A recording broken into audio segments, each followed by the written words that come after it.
Angela would have to take me with her, and she would cut out of school or be smoking in the schoolyard, and then I would go home. Of course, I was 6 years younger than her, and I would tell my mother, Angela's smoking.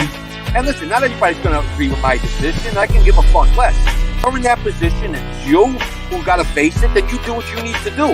Little Changolini, he gets to the jail and steal cars from Maryland and take them to Delaware to a chop shop. The inside prison in Thailand, as well as what Victor Malarek, the reporter, did to get me out of there. And I sat down and thought about it for the longest time. Okay, but once I made up my mind, it was about survival. I need to take care of my kids and take care of my family. And when a guy's not being loyal to you, how could you be loyal to him? Welcome to Chattin with Staxx. Line's early release for Luchese soldier convicted of shooting sister of informant. A Luchese crime family mobster used a lyric from Bob Dylan's classic, Blowin' in the Wind, to argue he should get early release for trying to kill the innocent sister of a mob snitch, but he didn't get the answer he wanted from a federal judge. Michael, Baldy Mike, Spinelli, 69, will have to wait until 2026 before he gets out of federal prison for the brutal 1992 attempted murder, after Brooklyn federal judge Raymond Deary called his request for compassionate release a non-negotiable number. Spinelli contended that his host of health problems made him eligible for compassionate release and that he's a fully rehabilitated man who practices yoga and teaches it to his fellow inmates. He quoted the Nobel Prize-winning rock icon in his January filing to the judge, adding a notation in case the jurist didn't recognize the lyric. I would further submit to the court for consideration, how many roads must a man walk down before you call him a man? The answer, my friend, is blowin' in the wind. See Robert Zimmerman, a.k.a. Bob Dylan, circa 1962. Spinelli already caught a break during the COVID-19 pandemic, when Deary trimmed 2 years off his 295-month sentence and let him spend about 4 months under house arrest at his sister's home as the virus spread through the prison system. He returned to the can in August 2020, and this past January, he asked Deary to spring him for good under the First Step Act, a criminal justice reform bill that gives judges more sentencing discretion that got bipartisan support in Congress and was signed by then-President Donald Trump in 2018. Deary refused his request on Monday, citing the horrendous nature of his crime. The passage of time, Mr. Spinelli's apparently genuine conversion, and his unfortunately declining health do not and will not outweigh the trauma suffered by Mr. Spinelli's victim and the callous and unprecedented nature of his criminal act, which he carried out to advance his standing as a committed disciple of organized crime, Deary wrote.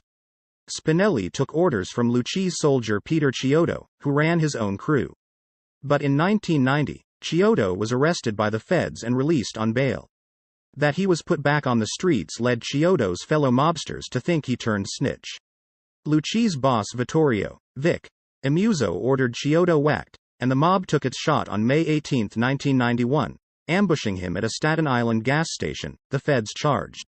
The 6'5", 435-pound Chiodo was shot 13 times but survived, and his brush with death turned his fellow mobsters' suspicion into reality, leading him to become a government cooperator. Ignoring Mafia code not to target relatives, Emuzzo turned his sights on Chiodo's sister Patricia Capizzalo, the mother of 3 young children, who had no role in organized crime. The crime family tapped Spinelli to plan the hit. Spinelli hoped the bloodshed would get him closer to becoming a made man. He assembled a team and stalked Capizzalo for weeks, deciding that their best chance to kill her was after she dropped her children off at school in the morning, the feds said. He test-fired the silenced gun in his own apartment, and on the morning of March 10, 1992, he drove the triggerman to Capizzalo's Gravesend, Brooklyn, home. The gunman, Dino Bisciano, walked up to her 1985 Oldsmobile and started blasting, hitting her in the neck, behind the ear, and grazing her in the back. He missed several more shots. After Spinelli and Bisciano fled, Capizzalo managed to get back into her house and call for help. Bisciano would ultimately testify against Spinelli. Capizzalo needed surgery to remove a bullet from her neck, and was placed into witness protection with her family. She would describe her life as completely devastated, and told officials that, although she had not physically died, she felt that the attempt on her life had killed her emotionally and psychologically, Assistant U.S. Attorney Andrew Rodden wrote in a March 23 letter to Deary. Spinelli, for his part, was more concerned about his status in the mob. 7 months later, After his arrest on other racketeering charges, he complained to another Luchese member that he should be promoted for trying to kill Capozzalo. And sure enough, in January 1993, he became a made man, Rodden wrote. At Spinelli's sentencing, Deary called the attempted hit an unthinkable act of cowardice, and in 2007, when he rejected a motion to overturn the verdict, Deary opined, "This case marks an extraordinary low point in the violent history of organized crime." Spinelli's lawyer, Allegra Glasshouser of the Federal Defenders, declined to comment. https://www.nydailynews.com/new-york/ny-crime/new-luchese-mobster-baldy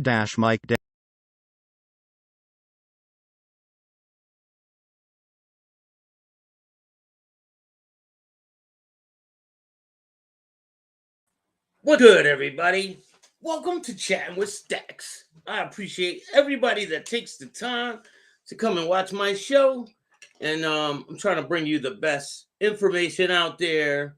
Compassionate release for Mr. Baldy Mike has been denied. So he will not be getting out. I think he has to wait 5 more years. There was another individual who was denied release. I'll be dropping that one later, but you don't want to miss.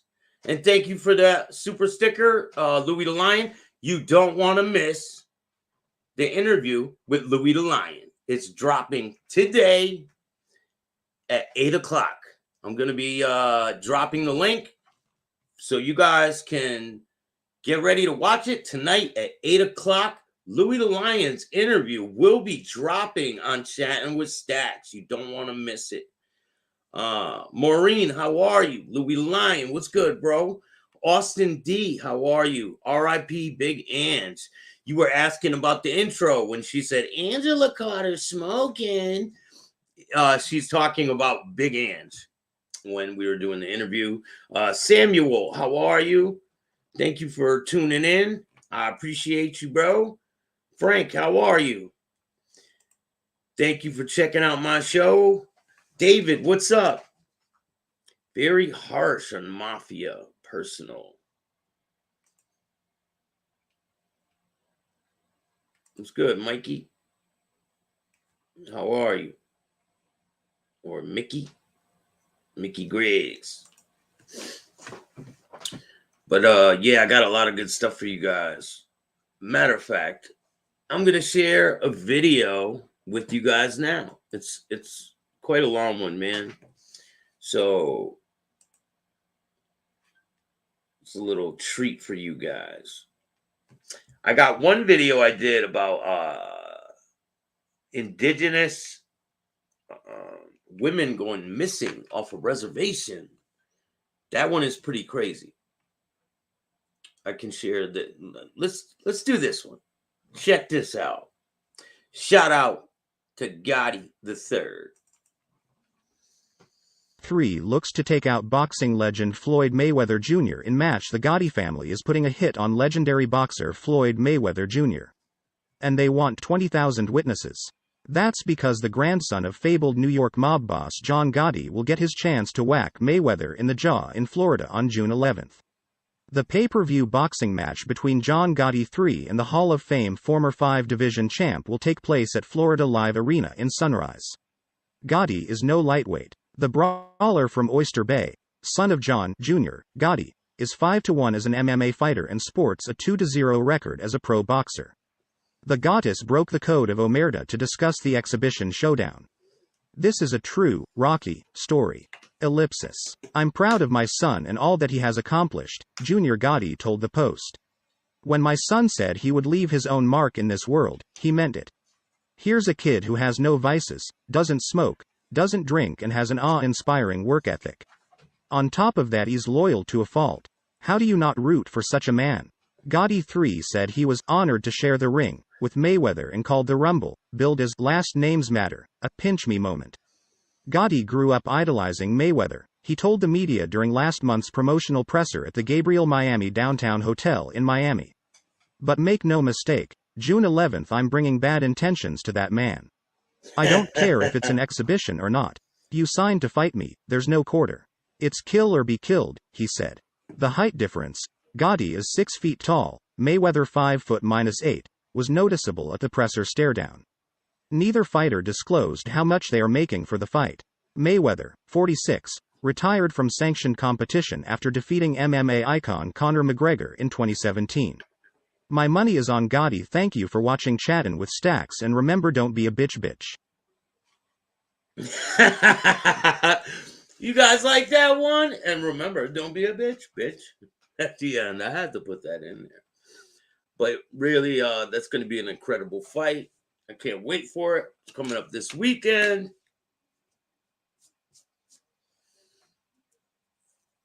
It's going to be great. Shout out to Gotti the Third, and I wish you the best, man.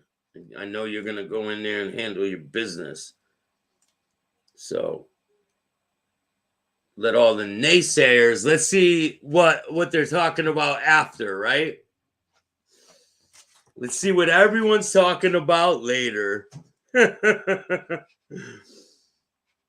But I got another video for you guys. Yeah, my money's on Gotti, but he's a skilled fighter. Don't get me wrong. Mayweather is a skilled fighter, and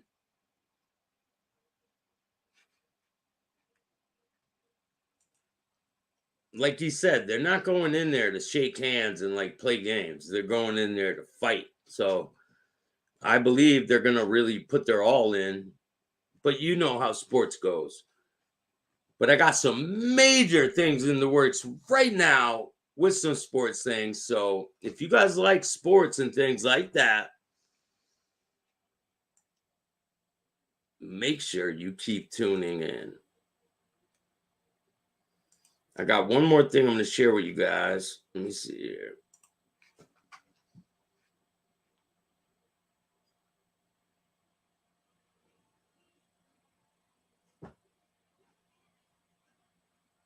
Hell yeah, he's hungry and determined.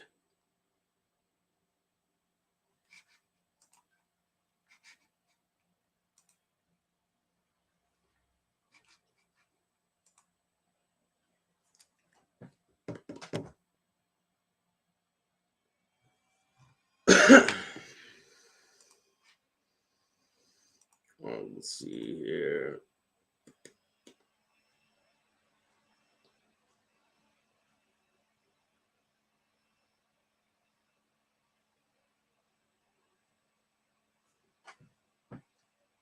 All right, this one is about, if I can find it. It's about Murder, Inc. I put this together. Enjoy. Incorporated's hitmen worked out of their HQ like it was a labor exchange in the 1930s. Midnight Rose was an inconspicuous 24-hour coffee shop and candy store at 779 Saratoga Avenue, in the Brownsville neighborhood of Brooklyn. Run by a little old lady in her 60s, Mrs. Rosie Gold, the coffee shop and candy store looked as unoffending as can be. Yet, the innocuous Midnight Rose was the secret headquarters of American organized crime's deadliest outfit, Murder Incorporated. The atmosphere in the Midnight Rose was compared to a day labor exchange, with hitmen hanging around and waiting for the contract jobs to come in. The hitmen were kept on retainer by being paid a basic salary, plus freelance fees for each hit they carried out. The amounts varied and depending on the target and the expected difficulty of the job, ranged from $1,000 to $5,000, considerable sums in the 1930s. Rosie Gold kept a wall of pay phones at the back of her establishment. The hitmen passed their time in Midnight Rose as best they could while waiting for work, like in a labor exchange. They drank coffee, smoked, sipped on malted milk, read newspapers, played solitaire, or simply dozed off, while waiting for a phone to ring, with details of a new job. There were multiple cutouts between the mob's highest authority, the commission, and the trigger pullers. Once the commission ordered or sanctioned a hit, it passed on that information to Albert Anastasia. Anastasia would then relay the information to Louis Buchalter. Buckleter in turn would then assign the job to one or more of the contract killers hanging around in midnight rows. None of the hired killers had any connection with the major crime families, so if they were caught, they could not implicate their mafia employers. Once Buckleter had assigned the murder contract, Murder Inc. would go to work. Usually, the first step would be for the assigned hitman to be taken by somebody who knew the victim to show him the target. Once that was done, the killer or killers would begin planning the execution, which usually entailed following the victim around to establish the best time and place for the hit, as well as the best escape routes afterwards. Most murders are carried out by somebody known to the victim. That simplifies the work of homicide detectives in most killings, by narrowing down the field of suspects. However, the killings carried out by Murder Inc. were done by killers who were nearly always unconnected to the victim in any way. As a result, the execution squad, despite a prolific murder rate ranging from dozens to hundreds of killings a year, was able to operate undetected for a long time. Typical Murder Inc. hits. Murder Incorporated's killers usually put in a lot of prep work before carrying out a hit. Often, a getaway car would be stolen weeks before the planned killing, and stashed away until the day of the hit. A trailing car, whose job would be to accidentally ram or otherwise block pursuing police cruisers in case of a chase, would also be stolen and stashed away. Fake or stolen license plates would be secured to further muddy the waters and make vehicle identification that much more difficult. Weapons were secured for the murder, and destroyed immediately afterwards. Any other evidence, along with the cars used in the hit, would be burned after the job was done. Different hitmen had different preferences. Most used pistols, but some preferred ice picks. Others liked using garrotes. Some opted for shotguns. A minority even liked killing with their bare hands. Murder Incorporated's two most enthusiastic murderers were Harry, Happy, Maione, and Harry, Pittsburgh Phil, Strauss. The duo really liked killing, and eagerly volunteered for every assignment that was announced. The most famous hit carried out by Murder Inc. was on mob boss Dutch Schultz, in 1935. Schultz was close friends with many in the highest rungs of organized crime, such as Charles, Lucky, Luciano. However, Schultz threatened to become a loose cannon after crusading prosecutor Thomas Dewey put him in his crosshairs. He sought permission from the commission to kill Dewey, but was turned down. The mob had a strict policy against targeting law enforcement. When Schultz gave signs that he might go rogue and go after Dewey anyhow, the commission ordered his death before he invited a catastrophic backlash upon all of them by murdering the prominent prosecutor. 3 Murder Inc. hitmen were sent out, and they tracked him to the Palace Chop restaurant in Newark, New Jersey. There, they executed Schultz, his accountant, and 2 bodyguards. Another example was the hit carried out in November of 1937 against Harry Millman, a troublesome Detroit gangster whose violent antics had roiled that city's underworld. Millman was a member of Detroit's Purple Gang, a bootlegging outfit, who became a loose cannon. He stirred trouble with beefs against members of his own gang, and those of competing gangs.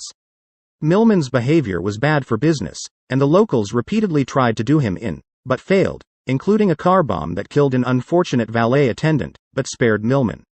Finally, the commission got involved, and ordered Millman's execution. A call was made to the waiting hitmen at Midnight Rose, and Murder Incorporated's 2 most enthusiastic killers, Maione and Strauss, caught a train to Detroit. Upon arrival, they began planning the hit. In Millman's case, it was simplified by the fact that the target was a known drunkard, who spent a lot of time at a few favored bars. Maione and Strauss picked the most suitable bar for their hit, and planned out their entrance and exit and escape routes. Then they simply walked into the bar and started shooting. After dropping their target dead, the 2 hitmen made their escape, and were on a train back to NYC before their victim's corpse had turned cold. Although there had been numerous eyewitnesses, the hitmen were out-of-towners unknown to any locals, so nobody was able to identify them. Before Murder Inc., fights over mob leadership had threatened the Mafia's existence. Before Murder Inc., chaos had ruled the Italian-American Mafia. In the early 20th century, there had been little to distinguish Italian-American gangs, concentrated mostly in the Northeast, from other ethnic gangs. That changed almost overnight, with the arrival of Prohibition in 1920. Notwithstanding Prohibition's ban on the sale of alcohol, public demand for alcohol remained high. Since that demand could no longer be satisfied legally, criminals stepped in to satisfy it illegally. The profits were astronomical, and American organized crime boomed as it never had before or since, as Prohibition took a hitherto well-regulated